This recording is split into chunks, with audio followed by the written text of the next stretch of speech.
The Source.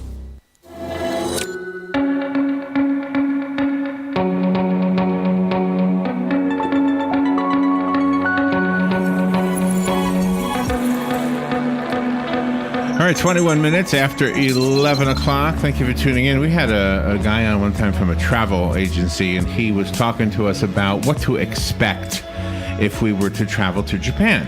And it was interesting because he was talking about, what to expect from the restaurants, what to expect from the food, what to expect from, driving and all that stuff. And then there was the cultural things. And I remember specifically, don't laugh with your mouth open because you look like a horse. And I was thinking, what? Yeah, remember he told us this? Yeah, I do. When you're laughing at things, cover your mouth because you look like a horse. Mm-hmm. And then ever since he said that, I cannot look at a person laughing and not think they look like a horse. Yeah, right. It happens to me. So if you are going to travel to Mars after we colonize Mars, if you're going to travel there, I'm going to warn you. I'm going to take a shot at this one. Just be careful. Don't use too much water. They probably are going to be very angry with you if you use a lot of water on Mars, because there's probably not a whole lot up there. I think so. Dr. Jim Bell is a professor in Arizona State University School of Earth and Space Exploration in Tempe, Arizona. He is the president of the Planetary Society, the recipient of the Carl Sagan Medal. He's got so many credentials. Listen to this. He's the main belt asteroid 8146. Jim Bell is named after him. That's pretty cool. Wow. He's His book is the 2218 edition of the Ultimate Interplanetary Travel Guide. I have the picture of the cover on the podcast that we're recording. A futuristic journey through the cosmos. This is a fun book. Good morning, Dr. Bell. Thank you so much for being on the show. Good morning. Am I right? Good morning. Thanks for having me, you guys. Am I right if we travel to Mars after it's first colonized, they're going to be very peculiar when it comes to using water? You do have to be careful about the water. That is true. Long showers are frowned upon. Be very careful. This is a fun book. So is this a way to teach us about the cosmos or about our solar system? So, yeah, look, I'm a professor, right? So I always have to sneak some science in. I love picture books. I like writing picture books about space. And in this case, there's been this wonderful renaissance of these retro travel posters going around, some by NASA, others by other space artists, and they're kind of like this 1930s poster feel, but the topics are very futuristic. And that, combined with my own interest in travel into some of these places and my own optimism about the future, is sort of where the book came from. So it's set 200 years from now, and my claim is that by then, tourist travel around the solar system will be as routine as tourist travel around the Earth is today. Do you know what I wonder if we know or have even a way of knowing is what will the governments be like? Like, will the government of Mars be as diverse as the government? In other words, will there be several or many? Yeah. Do we have any way of knowing? We don't know that, right? No, we don't know. I mean, there are many different models. Of course, the way that settlements and colonies were established in the New World on our own planet, there's huge variation and all that, right? So, it'll most likely be international communities with lots of different ideas, and hopefully it'll be democratic and consensus based, and hopefully not like the Wild West kind of thing, but who knows? It's just going to have to evolve over time. I have a science question regarding other planets in our solar system. If, in order for us to live, we have to create domes, let's say, with our own air in it, our own atmosphere, do we still have our atmosphere protects us? For example, that Chinese space station that just crashed, right? We were pretty much protected because we knew the atmosphere would burn it up. Is that the case on the other planets? Right. Depends on the planet. So Mars has a much, much thinner atmosphere than the Earth, so it doesn't give that kind of protection. So smaller asteroid and comet pieces can make it all the way to the surface. Oh my gosh. Venus has a super, super thick atmosphere in Venus, so it's actually much, much more protective than the Earth's atmosphere. So, but it's like 1,000,000 degrees, isn't it? Really hot? Isn't it really hot there? Well, not 1,000,000, but it's higher than your oven. Definitely higher than your oven down there. So you have to dress appropriately. You really, are reaching people of all ventures. I mean, you talk about hikers, you talk about rafters. It's, you talk about oceanographers in your book, and you give them all the different ways that they could explore the different moons and the different planets in our galaxy.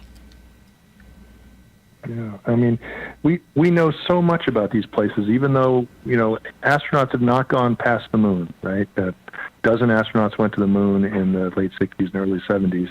But we've sent all these robotic missions, the Mars rovers and orbiters of Saturn and the Voyager missions. We've sent all these robotic missions out all over the solar system, and I claim that we know right now from 50 years of exploring the solar system, we know where the hot spots are going to be that people are going to want to go to for great hikes, for great views. Really? To have amazing experiences. I think we know where the interplanetary national parks are going to be already, where the tallest cliffs and the deepest canyons and the river rapids on Saturn's moon Titan.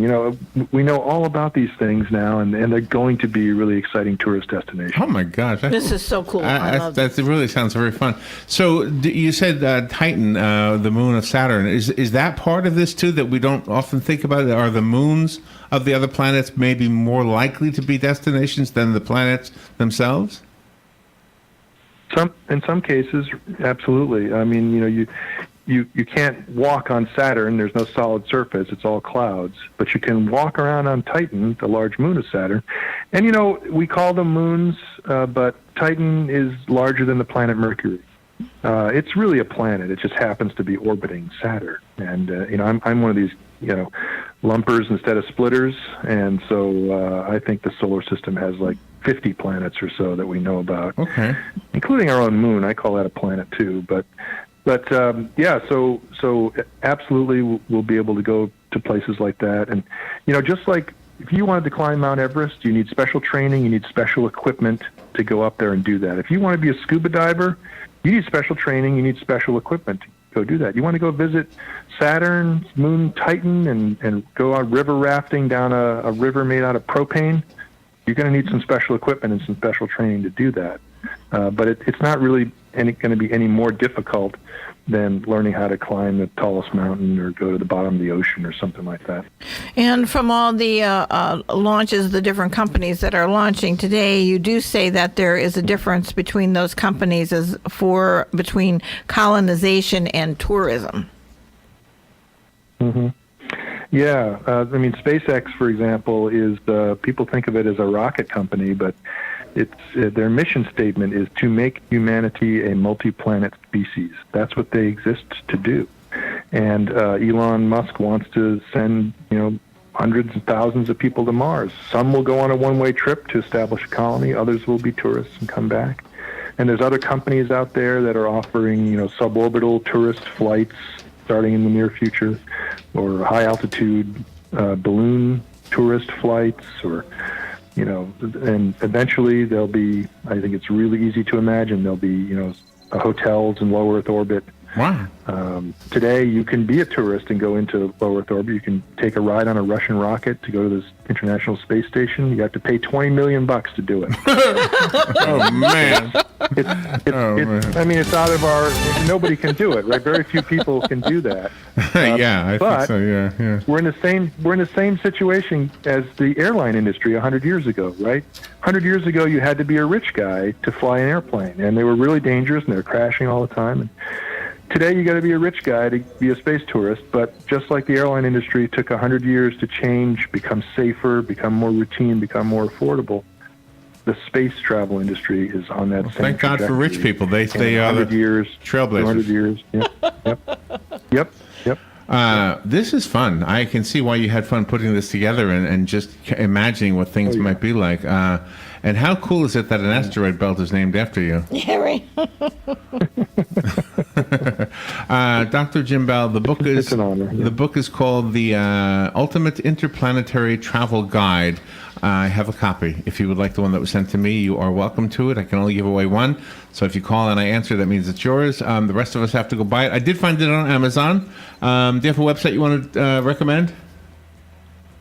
No, I think either Amazon or Barnes & Noble are great places to pick it up. Absolutely. Okay, very good. Thank you, Doctor. Thank you for being on the show. Thanks for having me. You're welcome. We'll be right back.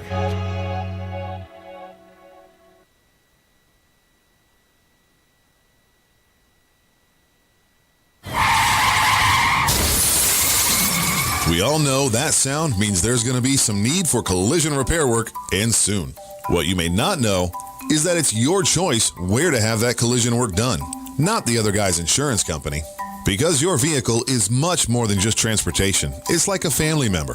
So don't bring it to just any chain collision center. Bring it to Lyle's Collision Service. When it comes to getting your vehicle back to 100%, you can count on Lyle's Collision Service. They're not some fly-by-night chain company. They're a family-owned and run collision center with over 33 years of experience. Working with collision repairs and vehicle restoration, Lyle's Collision only uses quality parts and doesn't take shortcuts like some other companies. They take pride in getting the job done right and in a timely manner. They specialize in insurance claims and they strive to get your vehicle back to you as soon as possible. So the next time you hear this, remember, it's your choice. And the choice is clear. Lyle's Collision Service. Automax Ocala. Compare nearly all makes and models. Honda, Toyota, Nissan.